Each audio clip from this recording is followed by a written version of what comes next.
June is Pride Month on The Experience, and we're celebrating our friends in the LGBTQ plus community. Join us June 5th and 6th as we kick off our Pride Month celebration with Experience Pride, a 2-day event featuring creators from the community as well as allies and friends.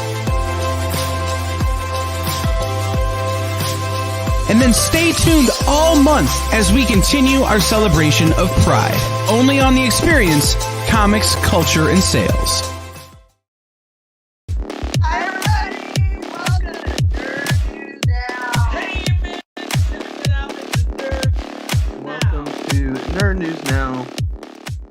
Woohoo! And we're live. It is us. It's a smaller group tonight for Nerd News Now, but we'll still talk about the Just the two of us.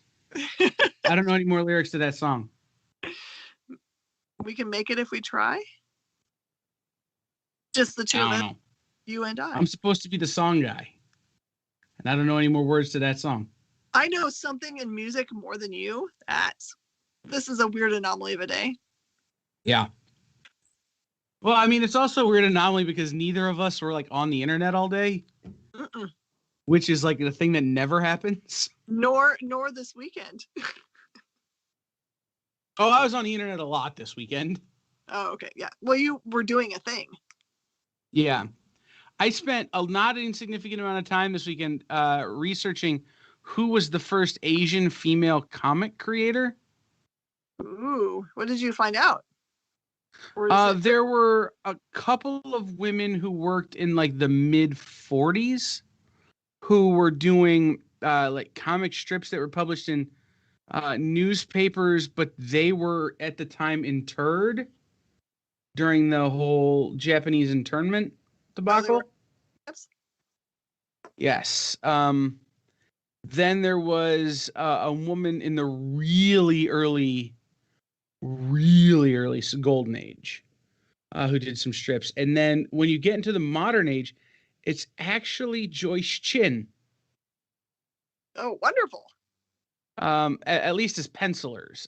Janice Chang has been around longer, but she's primarily been a letterer. Mm-hmm. So at least in terms of doing pencils, it's Joyce Chin. Well, congratulations to her. She can be like throughout history and forever. Mm-hmm.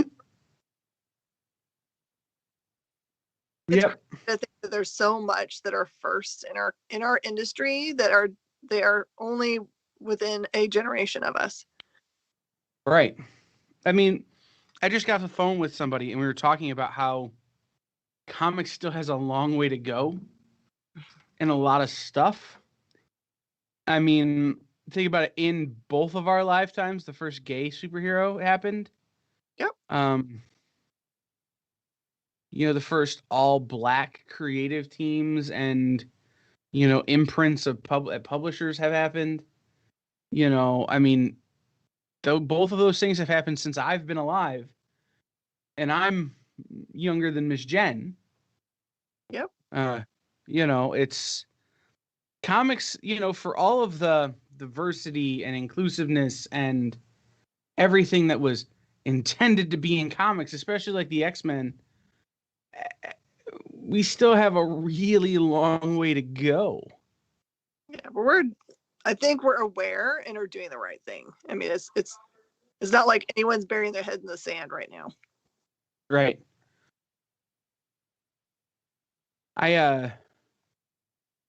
Oh, that's pretty. I'm not spending that much money. Targeted ads are the worst. I'm just gonna throw that out there, guys. I just got distracted by an ad for a very cool looking Batman watch, and I had to click on it because I gotta know. Sucker. It's almost $700. No. They I thought have you an Apple Watch that costs half that and does way more. All this one does is tell time and look Batman-y. I'm a sucker. As the movie would say, I'm your Huckleberry. Mm-hmm. Yep, absolutely. So, there was some news, and ironically, there's one thing that is crossing over all the news. And that is officially the list is out for what's joining HBO Max this month. Is there anything that we didn't know about? All 8 Harry Potter's movies, Yeah. the director's cut of Doctor Sleep, all 6 of the Pink Panther films. Shazam is coming back. Which it was off for like a month. Yeah, no, those are really the big ones, I suppose. Unless you're like me into really weird, obscure movies like 1989's Black Rain. You know, I don't know that one. Who's in that one? huh? Who's in that one? I don't know. That one is. I knew you were gonna ask me, and my brain went blank.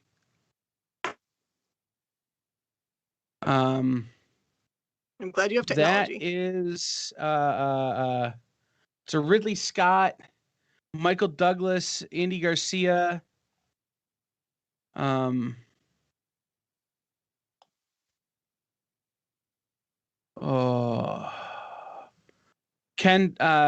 Takakura. Kate Capshaw plays Joyce, plays the love interest. John Spencer, who's one of my favorite actors to ever live on this planet, was in it. Luis Guzman. Love him. Stephen Root. There's a lot of good people. Yeah. No, it's a great movie, but it's like one of those, it's 2 New York City cops arrest a Yakuza member and must escort him when he's extradited to Japan. So did you ever see the movie SWAT? With Sam Jackson and well, really SWAT. There were a couple versions of it. But the 2003 movie, it's Colin Farrell, Michelle Rodriguez, Jeremy Renner, Sam Jackson, LL Cool J. I'm sure it must have. Josh Charles. It's basically a bunch of cops transporting a bad guy, and then the bad guy's buddies come and try and like break him out. Of course. It's a trope, but it's a good movie, and it's Ridley Scott, so it's like next level explosions. But if you're not into that kind of thing, like the Harry Potter thing's a pretty big deal, I guess. Yeah. 1988's 8 Men Out coming to HBO. It's Hitchhiker's Guide to the Galaxy, which I don't care about because I own. I don't know. By the way, last week was Towel Day. Who all celebrated? I don't know what Towel Day is. I heard you say it, and I heard other people say it, but I don't even know what Towel Day is. So you've seen Hitchhiker's Guide, or you've read Hitchhiker's Guide, right? I watched the old school BBC Hitchhikers. So in the book, you have to take your towel with you. You never leave home without your towel. Maybe you need to reread/rewatch the movie. Maybe because the BBC individual shows, the old school, like really derpy, like bad, like character, whatever's. I don't remember towels. Never leave home without your towel, Jen. Never leave without your towel. Is that from Hitchhiker's Guide? From which character? What is it? Who's? So the whole premise is Mos Def's character, and I for the life of me can't remember his name. Ford. I think that's right. Yeah, he says it at the very beginning of the movie, and it's just a thing throughout then. By the way, my favorite character in Hitchhiker's Guide is Zaphod Beeblebrox. Isn't that everybody's? No, I know a lot of people who identify with the robots. But May 25th is the day that is designated as Towel Day, and it says tribute to Douglas Adams. On this day, fans openly carry the towel. It was originally held 2001, 2 weeks after Douglas Adams' death. Okay. 14 days after his death. Well, now I'll know. Mm-hmm. Yep. I never the modern movie. Oh, you'll love a modern movie. It's Mos Def, Zoe Deschanel, Martin Freeman, Mm-hmm. and I'm gonna forget his name. He's in everything.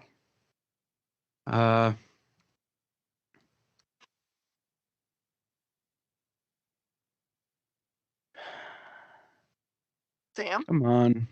Sam.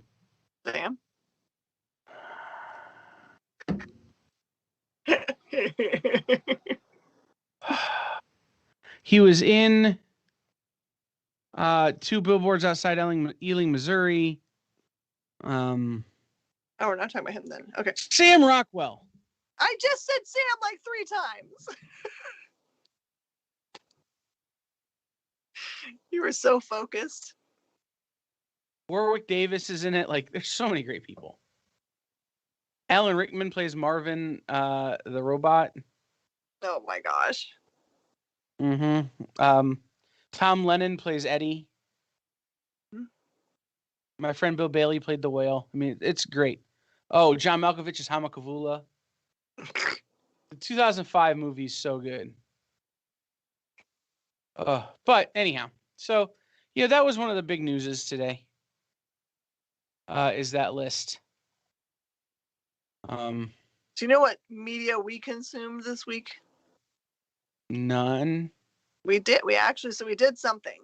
So we listened to a book on tape, which not really on tape, but you know what I mean. We downloaded. Yeah. I had read it, and my other son Max had read it, but no one else in the family knew that we had read it. So Mike downloaded it, and we started listening to Artemis, which is the follow-up to The Martian. Yeah. Nothing to do with The Martian at all. But I knew it was good, or at least that the rest of the family was engaged when we would stop to get like, have like a break on the drive. And we get back in the car, and my youngest son would be like, "Hey, can we start watching that movie again?" We're like, "We're not watching anything. We're listening to something." But in his brain, I guess he was really envisioning it. So yeah, we got it finished when we made it back too. So it was like the perfect amount of listening to things. I can't. How long is it going to be until they make that in a movie? Because it's so perfect for a movie. I don't know. I love audiobooks though. Mm-hmm. I listen to a lot of them. Like, I'll put them on here in the office and just work. Mm-hmm. I'm currently going back through Neil Gaiman's View from the Cheap Seats. Oh, nice. It's his selected nonfictions.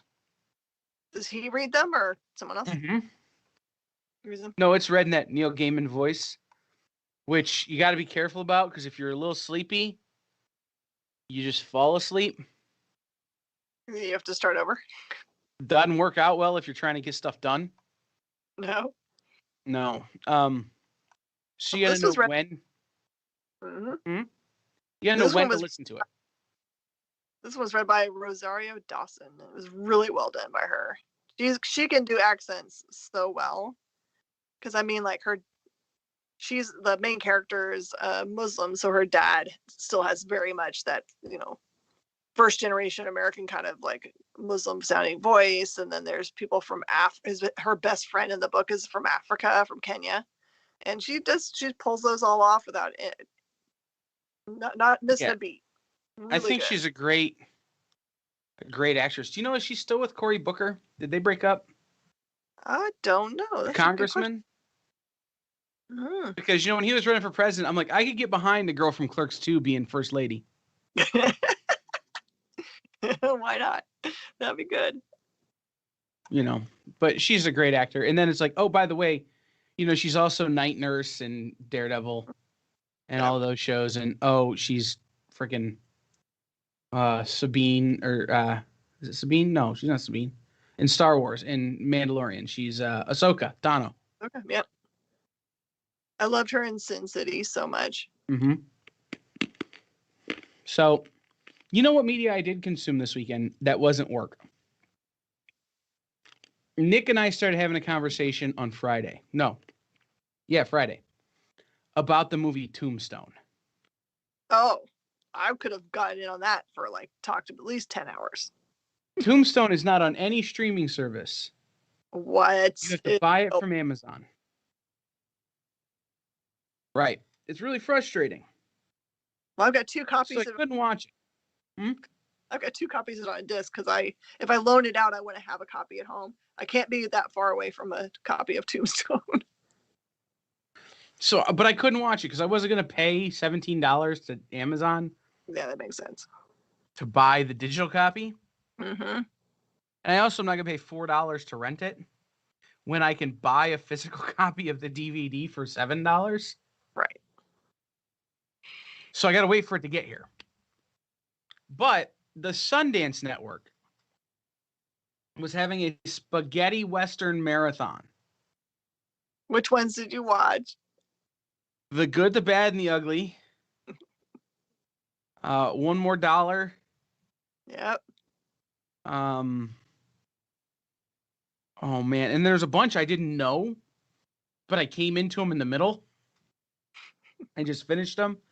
But like basically anytime Clint Eastwood went to Italy, they were showing it. You know, anytime Clint Eastwood worked with Sergio Leone, you know, like they were showing it. It was a great way to spend a weekend. I bet so. In fact, for Jesse's show today, I'm trying to think of what do I write as the description for Jesse's show. And so the description for Jesse's show is, you ever see the end of The Good, the Bad, and the Ugly? This is that, but with comic books. That's good. I couldn't come up with anything, so that was what I did. But you know, I watched that, and then the Friends reunion. I wasn't that interested. It was on, so I watched it. I mean, I just wasn't that interested enough to try to figure out how to watch it. Meh.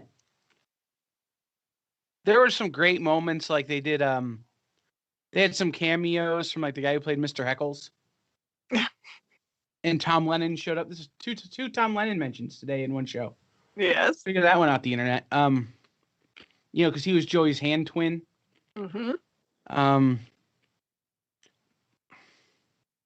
But they had some of those.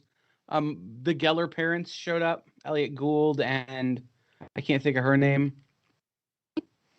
They showed up. Gunther was there. But like overall, it didn't really break any new ground. Did they just sit around and talk, or what were they doing? It was interspersed with them on the set interacting with the set, which was reconstructed for the show. And them like sitting on panel with James Corden, asking them questions. Okay. Interspersed with some pre-recorded stuff from David Bright, Marta Kaufman, and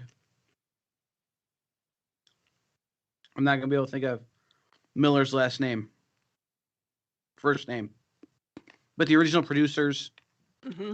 Really, the only new ground they broke is that during the first couple seasons when Ross and Rachel were together, a lot of the tension was real because Jennifer Aniston and David, not David, what's his name? Played Ross. Wasn't it Schwimmer? Yeah, David Schwimmer, sorry. Actually had a thing for each other, but they were both in other relationships, so they didn't act on it. But then the characters were in a relationship, so they got to act on it. Like, that was the biggest, most groundbreaking piece of it. Did they find out afterward? Did they ever tell each other? They knew.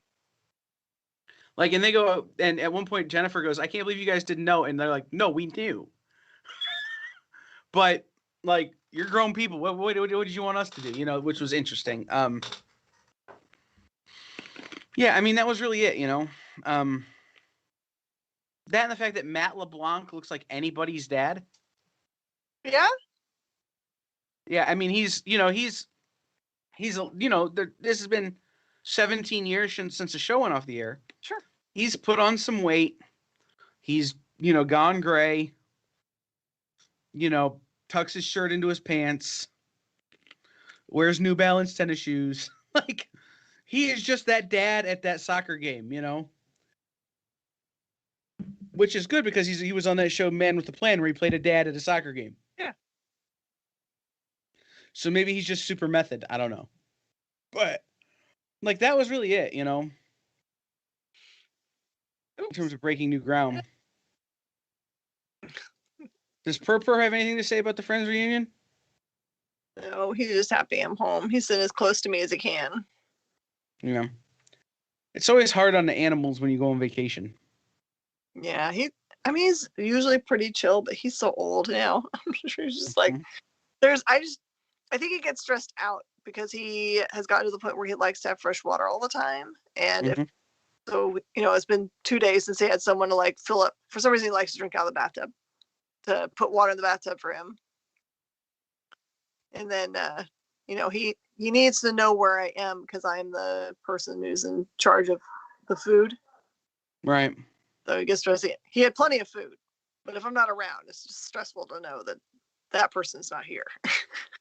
I had a friend who had a cat but traveled a lot for work, so he got one of those cat fountains that like recirculates the water, but that also could be wired or like hooked into his faucet.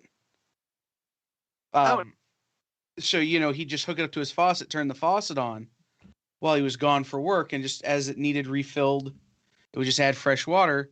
And then he got a machine that dispensed food.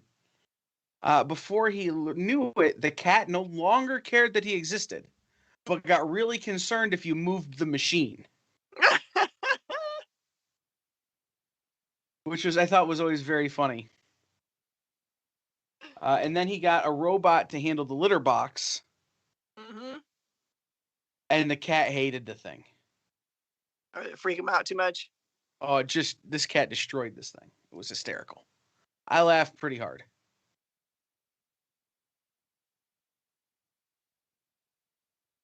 Let's see. Other news that happened. There was a new Boys promotional image for Boys season 3. I cannot wait. Mm-hmm. That's somebody we got to get on. I got a job I got to do in my head. You got a job you got to do in your head. I want to interview Eric Kripke. That would be awesome.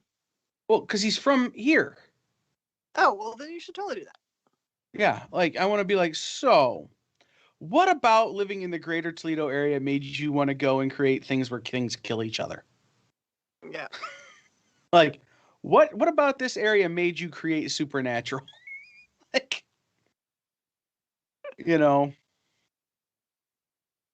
that's a good one. They started filming Space Force season 2 for Netflix. Did you watch season 1? Yes. I loved it. I thought it had a lot of heart. I thought it was great. I enjoyed the heck out of it. I think the 2 things that shined most in it, well, there were 3. Lisa Kudrow was amazing in it. Yeah, absolutely. Jimmy O Yang was just perfect. And John Malkovich doing comedy is the thing that I needed most in my life, because you could tell that John Malkovich doesn't find it funny.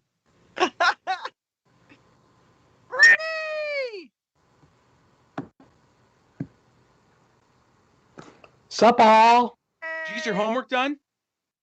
I'm procrastinating studying, but I did finish all my assignments, yes. I'm just procrastinating studying for finals. Wow. I can't believe you haven't had finals before Memorial Day. What kind of crazy school doesn't do it before Memorial Day? Almost all of them, I guess. Oh, okay. What do I know? I'm assuming they just want you to relax the weekend before or something. I don't know. Yeah, when I was in high school, we used to have to go back, like, this would be the week of finals. We weren't done until mid-June. Yeah. which is, well, I guess we're first week of June. Yeah. So what did I Oh. jump into? We were talking about Space Force because they've started filming Space Force season 2. We just got done breaking down the Friends reunion. Do you have any strong thoughts on the Friends reunion? Yeah, it was disappointing. I was Yeah, I expecting. said it was okay. It was there. Yep, I was expecting a little bit more, but that's just me. Right. I'm more of a old school reunions where they actually did a skit, and then they talked. But in this, I guess the whole new reunion thing is, hey, let's just sit here and talk and talk. Well, bringing it back, I just got this news alert. Kevin Bright says they may remaster Friends in 4K. Do you need to relive the 90s in ultra high definition? Well, why would you do it on that?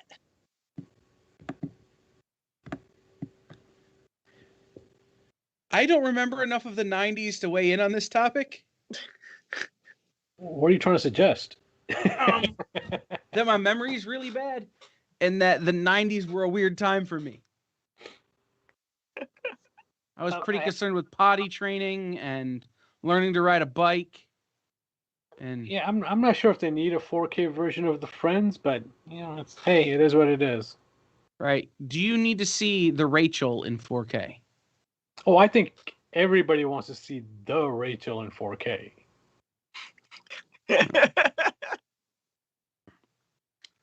Ugh. Oh man. No, so they're filming the next season of Space Force.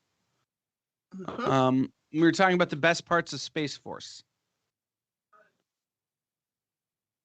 And how, in my opinion, it's that John Malkovich doesn't find any of it funny. I have never watched Space Horse, so. Oh, you got to watch it. It's got a lot of heart. Yeah. All right, that's going on my list. Like I said, Lisa Kudrow is perfect in it. Mm-hmm. You know what she really reminds me of? The dad from Arrested Development. Kind of the way she plays it. She's so serious. It's, oh crap, you're a felon. Okay. Spoilers. Yep. So interesting. And then Jimmy O Yang is hysterical. And then John Malkovich never finds anything funny.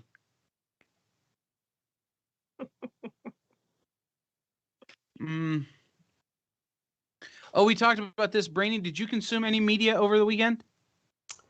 Yeah, I binged Lucifer, the latest season of it.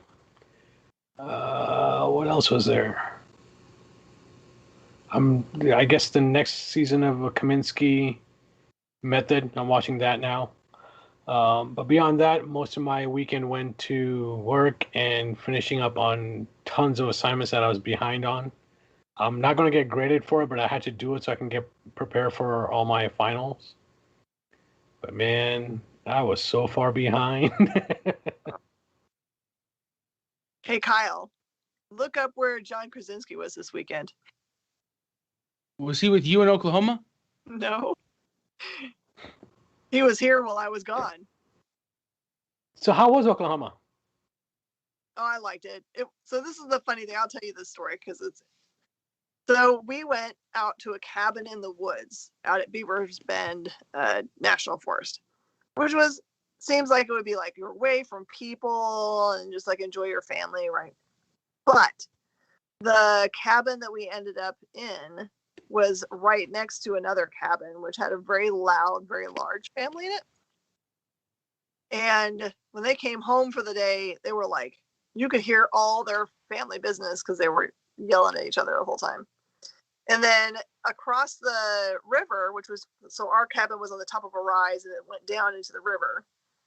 So all of the land between our cabin and the river was all no trespassing. So any fun that we thought we might have, going down throwing rocks in the river, we couldn't do.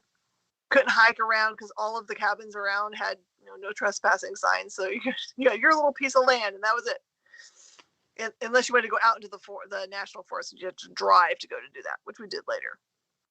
But at night, the other side of the river, there must have been like a really big like retreat center or something, or just the largest family ever at a cabin on the other side.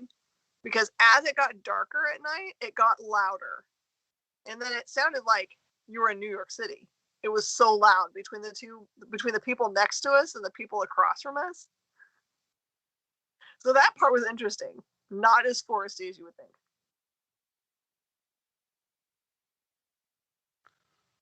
I think because he wore a green sweater while he was in Houston, we can make a photo op with him happen for you. Yes! Who wears a green sweater? Can you put him in the cabin with Jen and Come on, Jim from The Office. So does it say what he was doing here Yeah, he was doing a premiere for for the Silent Quiet Place 2. Place? Yeah. He was there and he was in Austin. Okay. Well, I'm sad I missed him. He was at the IMAX. Nice. So, yeah. I met somebody really cool this weekend that I'm, want to talk about a bunch, but trying to find a way to promote this person is going to prove challenging because I didn't actually get to speak to them. Now, how did you meet them but not speak to them? Amy Chu. Oh, okay, I got you. I met a person called Vishvajit Singh, who is the Sikh Captain America. Yes. And he may have brought the whole house down on our AAPI weekend. Like, he was maybe the panel to see. Why? What did he's he? A guy who. What did he do that was so crazy? No. It was like when we did Black History Month and Joe Illich came on and just every word he dropped was a truth bomb.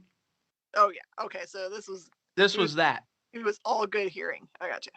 Right. He was a he's a creator who works basically in dispelling stereotype and myth, that we have in comics by dressing up as Captain America with his turban and all of that. But he didn't start reading comics until after 9/11. He did it as a response to 9/11. And so his whole career has been comic activism. And it was just this amazing, enlightening panel about how comics really do have a long way to go. And, how it takes, voices from outside the community like his coming into the community to really push it forward. Mm-hmm.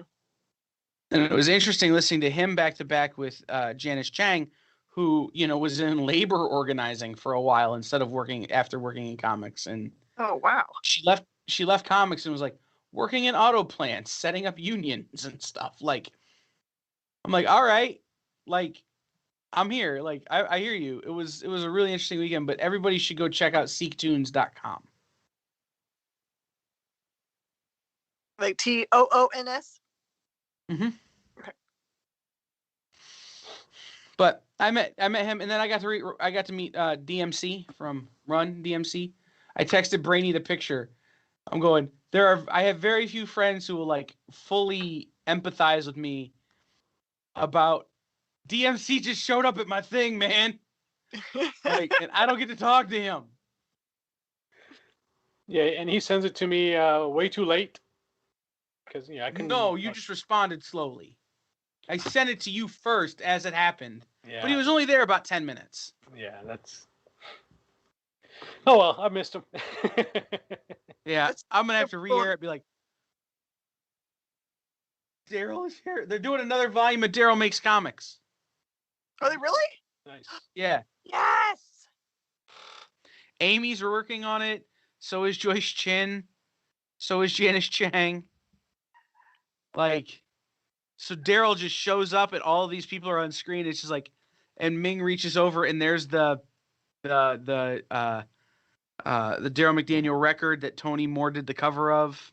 Ooh. I've ever told you guys the story about him coming and doing judging one of the cosplay contests I was in charge of? Mm-mm. No. Oh. This is crazy. Okay, so this is Space City Con.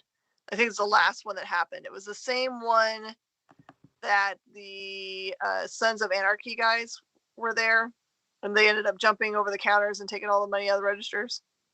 You guys know the story? It's crazy. It's crazy. Look it up. Like the guys from the show or the real guys? The guys from the show. Does Ryan Hurst owe you money? I can send him a text message. No. It was one of those things that just like it. There's a lot of lore behind it. What happened? I volunteered for that convention. My store was one of the main sponsors of bringing in all of the comic book guests. And one of the things I also was in charge of was doing the costume contest. So on Saturday, Vivian, who's my really good friend who always comes and helps me like be the lead on those, we were expecting a bunch of, like volunteers to come help.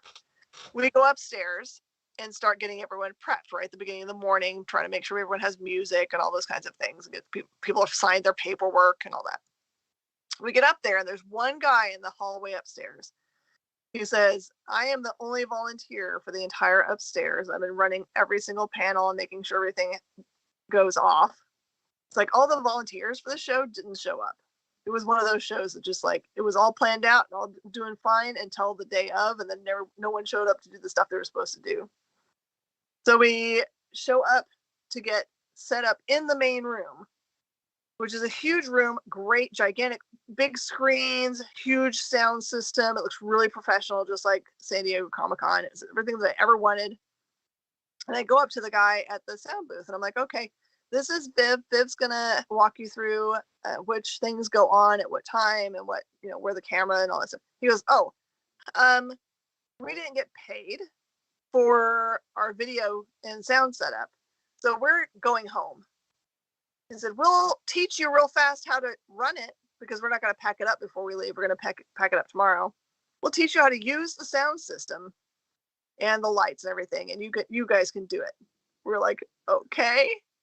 So here we are. We're two people running an entire cosplay contest. She's now going to run the sounds and lights. So there's one person running the costume contest. And it's me. I'm excited for Basilisk because I got to talk to Cullen Bunn about it today. That looks trippy cool. I love Chimera. Mm-hmm. They're some of my favorite mythological creatures because you can do literally anything you want with them. Oh yeah, they got all the parts. Mm-hmm. I'm looking forward to Nice House on the Lake from DC. A lot of people are talking about that book. I haven't read the solicitation. I haven't looked at anything about it. Yeah, and Basilisk's on my list too, so that looks very interesting. I'm sorry, you did say Blackjack Demon, right? Mm-hmm. Yep. Huh. I did pick it up. It's on my pull. Interesting. Mm. We finally get the actual we now get the number one of War of the Bounty Hunters after having 5 preludes.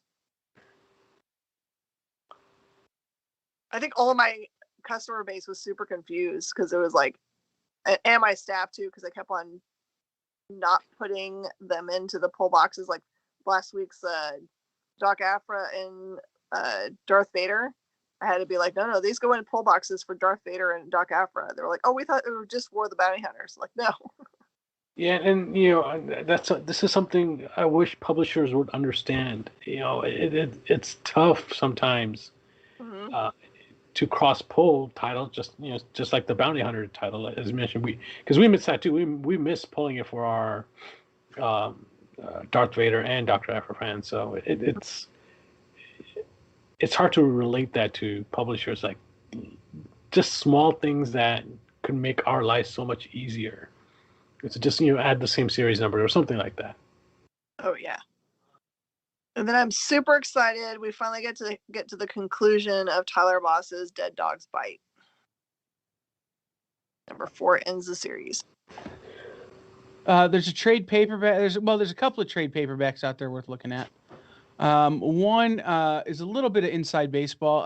Is Crypto the Superdog by Jesse McCann.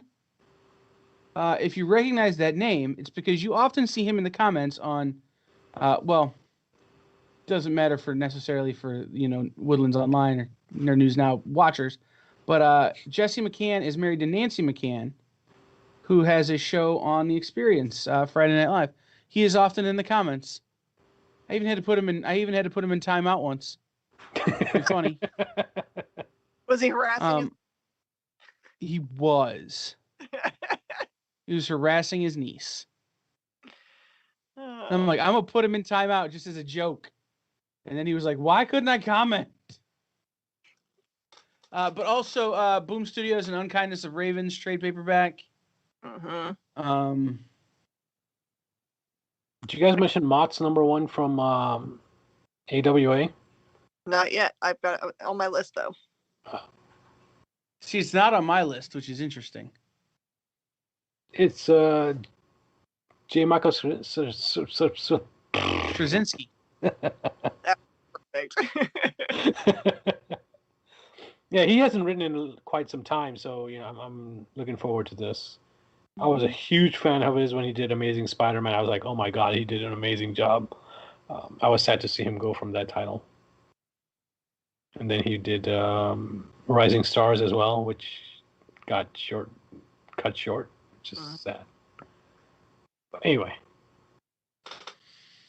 Yeah, this is so for me on my personal pull list. This is the week where my budget gets to recover because I've only got 13 books on my pull list, and the last 2 weeks it's been 25 or 26. And then next week it goes back through the roof. Oh man. Next week I've got I want to say 27 or 28 books on my pull list next week. Tankers #2 comes out. Yes, it does. Nice. I've actually had quite a few customers ask me recently because they feel like they know what's coming out through, Lot and Sleigh Bells, but there haven't been any other titles announced past that, so they're getting antsy. Well, that's actually true. You're right. They have not, but bad idea, guys. They'll. Well, there's a thing that's got a. I haven't heard back from them since I sent this to them. But there's Miss Jen is probably going to appear in an ad for one of the forthcoming books from Bad Idea. Nice. Yeah, I got to send him that footage. Speaking of Bad Idea, when ENIAC first came out, I was talking to Adam, and I told him we only had 2 subscribers, and I was just looking at my top 50 subscription list. ENIAC is #2, only being beaten by Hank Howard on our top 50 subscribers list. Yeah, and he's mirroring most everything at our store. Yeah, it's let's see, where's Tanker at? And then we have Venom after. Oh, I'm sorry. Oh, I take that back. ENIAC is #2. Tankers is #3. Venom is #4. Strange Academy is #5. Wow, Bad Idea needs to be very proud. They've taken the top 3 spots for him. Yeah, absolutely. Yeah, I've been very happy with the way it's worked out for me. But of course, I'm a little bit crazy, so I like the chaos of it. It's not boring. Correct. I agree with you. The Hank Howard could have been handled a little bit different, but I think it was a great idea. I think it played well as well. So I can't. All right, and these guys are. They know how to work the market. Yes, absolutely, they do. I think the only thing I haven't figured out how to do yet, and I need to start doing this, I need to start adding them to Shopify with a limit of 1. The big gripe I do have is because they don't do previews through previews and everything like that, it is sometimes hard to get their items into our subscription program and getting them properly matched when the invoice comes in. But it's a minor thing we gotta fix.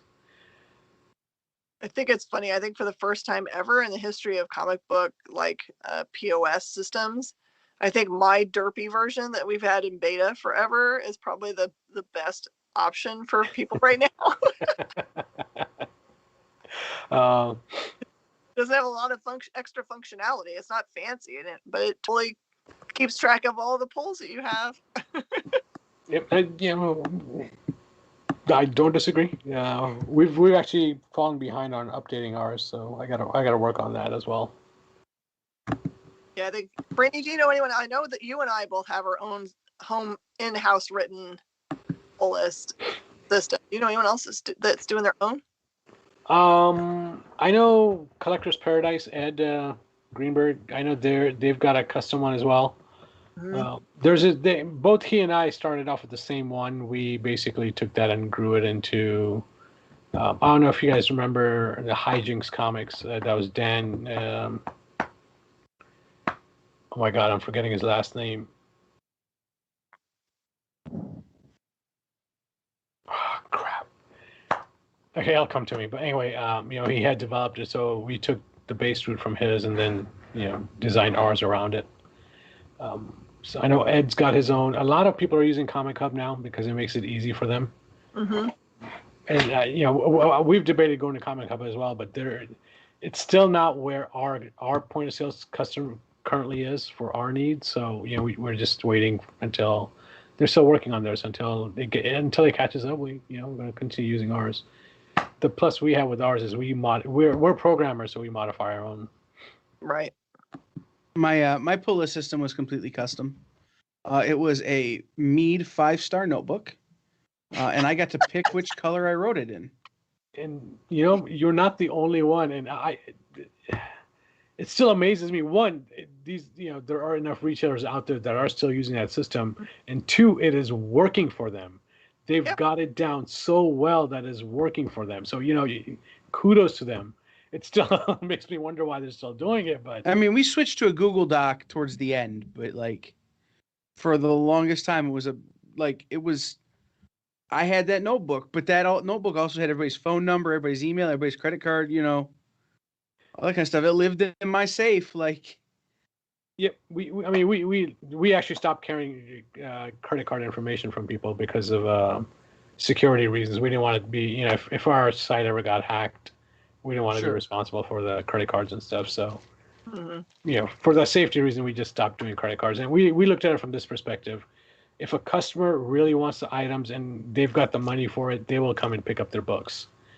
If they're not picking up their books, that means they're in financial issues. I don't want to burden their financial issues with adding on our bill onto their credit cards, because all that's going to do is put them deeper into debt, and it's going to, they're going to be paying 30% interest to a bank that they don't need to. We will more than likely be able to sell their comic books anyway to other fans. Why ruin their lives if we can avoid doing it? So, that was our other reason for not keeping credit cards on file anymore. Not saying it doesn't upset us when somebody doesn't pick up their books, but. Well, and by the time I bought the store, most of those credit card numbers that were in that notebook were for expired credit cards. Yeah. It was really funny is because we used to collect them. The reason we collect them is we used to rent anime. And we were actually, to do that, we were using a terminal from a now defunct video rental chain that my former business partner's dad had owned. Okay. So we still had a DOS computer, and we were renting anime out to people. It was hysterical. Oh my God, I forgot what chain. I just went to. I was at a. Oh my God, what store was this? But I saw their screen, and it was the old classic green DOS screen. I'm like, oh my God, you guys are still using this, and it's just amazing. Was it Hobby Lobby? Because Hobby Lobby's. No, it wasn't a hobby store. It was I can't remember what it was. I think it was Guitar Center. Yeah, theirs is still yep, antiquated as hell. Yeah, I went to go pick up my equipment. Yes. It was Guitar Center, and I was shocked. I'm like, wow. But anyway, yeah. Hey, if it works, the old saying, if it's not broke, why fix it, right? At some point, you need to fix it. Yes, I do agree. There's a difference between fixing it and progressing. You don't have to fix that something that's not broken, but you could still advance. You can still progress. You can still change. But anyway, we're going off topic from comic books, right? Yeah. So what else are we looking forward to? Let's see what else is on my list. Well, Mayim Bialik started her run as guest host of Jeopardy this week or tonight. Ooh. Wow. Yeah. Look, watch that. I used to be a huge fan of Jeopardy and Wheel of Fortune. It was like a religious thing to sit down and watch, and I broke away from that habit a few years ago, and I'm afraid to get back into it. I used to love watching game show. In fact, I kept my cable service going longer than I should have just because they had the Game Network. Yeah. And I would sit there and watch the Game Network. And I broke that habit, and I don't want to go back into the habit of watching game shows again. And I'm going to have the pleasure of watching 2 game shows on the Experience anyway. So when and if we get around to making them. Right, we were waiting for Brainy to get done with school. Fair. Aww. That's true. So, okay, we'll wrap up on this because we've been in an hour 5 minutes. If you could go on one game show, still on the air or canceled, what would it be?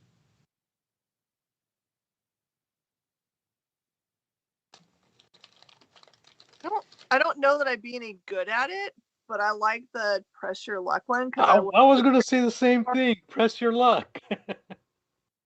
No, I mean, and I know that they did bring it back. I've seen it playing, so they've got it. Of course, I want it before they change the formula. Yeah. How about you, Kyle? For me, it's got to be a trivia game. So it's either Who Wants to Be a Millionaire, or there's a show that was on for a while and then got canceled and now is back called The Chase, which I actually sent an audition tape in for. I've auditioned to be on Jeopardy twice. I've taken the Jeopardy test 5 times. But there's a show on Game Show Network called Mastermind. Oh. That I think is built for my strengths. So you can win a whole bunch of money on that show. So that'd probably be what I would do. If I don't wind up actually on Jeopardy or one of the other shows. Miss Jen, I think you and Mike should go on the Newlywed Game. But we're oldly weds. We're not even fair. We like. Yeah, but it'd be super funny. You know what's interesting is I would actually like to see a version of Newlywed Games where they bring in have been married for 10, 15 years and see how compatible they still are, or if it'd be interesting to do that. Yeah, Mike and I. Yes. Way too well. It would... Or do you? No, we totally do. So we're also all right. friends, so it makes it different, right? It's true. All right. Well, we've been at this an hour and 5 minutes, and none of us really watched any news or did any news this week. So I think we did all right. We did great. Anybody have anything they want to plug? This is not normally a segment, but we should plug 2 games coming up in the Experience. I'm just kidding. Brainy, I'll be on your show if you'll be on mine. I've already been on your show once, but I would gladly do your show again. But so every single time you play my game is completely different. So I've got a whole new scenario set up that you're probably smart enough to be able to handle. I'm not that smart. I've got an IQ of 63. Well, I'm gonna send this round specifically because it is a little more difficult. So this one's gonna be sidekicks and super like suits. So the premise is that the main heroes all the main heroes in the world have disappeared, but they did leave their superpowered suits around. So sidekicks have to pick them up and wear them, and that's who's going to be in the battles. And of course, none of them match each other in any way. But there's some cool super suits. There was a comic book like that as well. Oh my god, I forgot what it was called. It was an Image book. And it was just as bloody as Invincible's. Anyway, I'll remember it. Which one it is?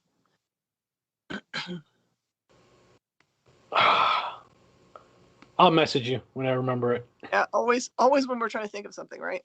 Exactly. Yeah, I blinked on Sam Rockwell earlier after Jen said Sam twice. Yeah, I've got music theory on my mind right now, seriously, and I'm procrastinating going back to studying. So I miss being able to take music theory classes. I enjoyed them. I did until it started to stress me out. You know, I had. You started to realize there was a test at the end? No, I mean, I don't mind that. I think it's because I fell behind so much that it started stressing me out, and I just started getting to the point where, like, oh my god! And until this weekend, I'm just like, and I'm pretty sure a few of those assignments I just rushed over, and I'm probably going to get them wrong. But you know, it is what it is. Mm-hmm. It's music theory. That's something you really got to pay attention to detail to. You know what I'm talking about, right, Kyle? Yep. It's why not everybody can be Billie Eilish, right? You know, and I say that as a joke, but also as the truth. The theory behind Billie Eilish's music is so perfect and is so strong that it's why it's not replicable. Same with somebody like Post Malone. I can't stand Post Malone, but the theory is so tight. Right. That is why nobody else can do it. Mm-hmm. And you know what's interesting is sometimes people don't realize that a sound that could be very simple to our ears is very complex when it comes down to the theory of it. And you know it's so on TikTok, Charlie Puth. I don't know if you know who Charlie Puth is. He had a hit, but he's the guy from the $5 footlong commercials where he's playing the keyboard. Okay.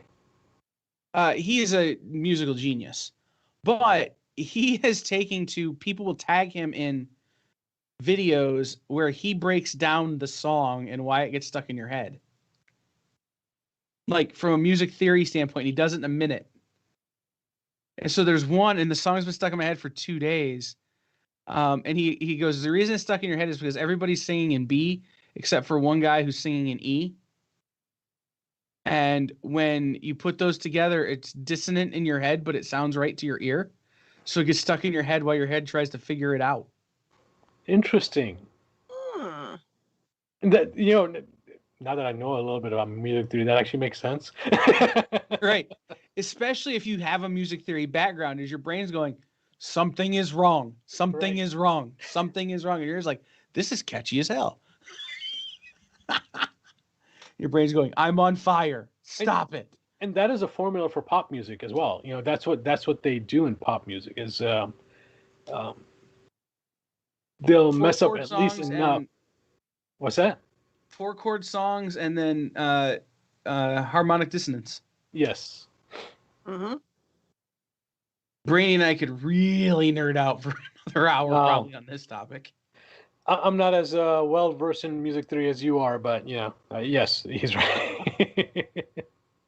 Hey, I made a career on harmonic dissonance, man. That was my thing. Man. Well, when you play harmonica, that's what you got to do. And I'm actually scared to go into music harmony. I'm just like, because you know it gets more complex. From music theory is very simple at the beginning, very simple. And once you get into harmony, it's like, oh my God, this is like learning like 10 different languages at the same time. Sorry, Miss Jen. I my apologies. Well, then wait till you get into you know, like the psychology of music theory, and you start spending time trying to think about how can I mess with people's equilibrium and make them feel dizzy while listening to music? And and I can't believe I'm about to say this, but electronic music nowadays has gotten to the point where you can make music without having an ounce of music theory, and it's just it's somewhat sad, but it is it's As much as people of my background at the time hated Owl City had more music theory than a lot of the stuff that's come, like had more solid musical background than a lot of the stuff that you're hearing now, especially in house and trance music. Yep. Because it's all just a programmed series of numbers. Exactly. And my cousin's a gifted pianist, and I can play. He can play. But to him, it's just numbers. And, to me, it's feeling. It's like I show him like Tipatina, the Professor Longhair tune. And you can't play it based on the numbers. It doesn't work. You got to play it based on the groove and the feel. And he could never do it. And I could sit down and do it. And it's one of those is you don't understand the difference until you think about the way people think about music. If you think about music as it's 1, 2, 3, 4, 1, 2, 3, 4, and then assigning a value to each of those counts, you can play great music. Yes. But you never feel it. And feel is so important. Yeah, out of curiosity, are we still recording or are we just having a conversation here? We're still recording. I don't think we're live anymore because we lost Justin earlier. Oh, okay. Yeah, I thought we were just having a conversation here. Well, if we're going to stop, I've got to read the thing. Read the thing! Read the thing. We'll talk music. Because I gotta go eat food. Thank you for watching Nerd News Now, part of the Kingdom of Geekdom and Woodlands Online, sponsored by the Adventure Begins Comics and Games and Space Cadets Collection. Check out other shows on Woodlands Online like Music Cafe, The Adventure Begins Show, The Best You, Between the Trees Business Talk, Music Cafe, Taste Buds, and much more. Music Cafe is in there twice. Is it on twice? Maybe you should find out. You can watch any of these shows by watching these shows on Woodlands Online or on KVQT HD21 over the air if you're in the right area. All of these shows are available and more on Roku right now. Just search and add Woodlands Online TV to your streaming lineup. Now you can listen to our podcast show on Spotify, iTunes, iHeartRadio, Stitcher, Google Podcast, and Pandora. For Brainy and Jen, I have been the disembodied voice of Kyle, and this has been Nerd News Now. Peace. See you, everybody. Peace, guys.